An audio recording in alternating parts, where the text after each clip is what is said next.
ikimiz мороженое жасаймыз. Bizga mындай сливки керек.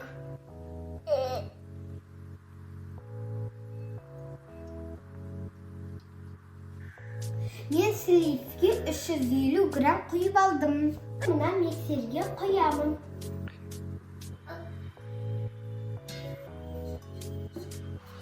Басып жабамыз.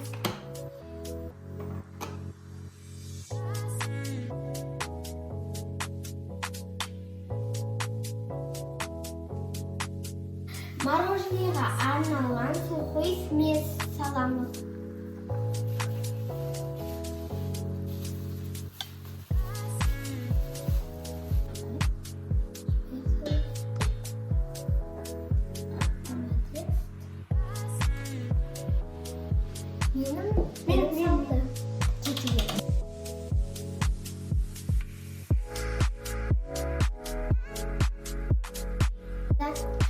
Біздің мороженеміз қойылды. Біз мороженедің арнайы ыдысына салатын боламыз.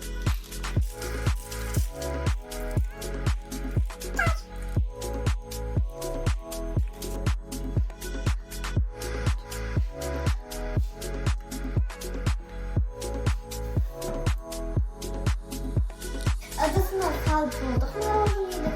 Енді біз 8 сағат холодильникке салатын боламыз.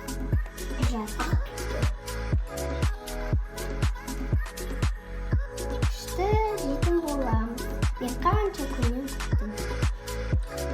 Біздің мороженеміз дайын.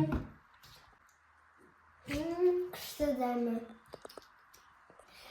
Сіздер де жасап көріңіздер. Бізбен болғандарыңызға рахмет. Видеомызға лайк басып, комментарий жазыңыздар. Біздің каналымызға тіркелуді ұмытпаңыздар.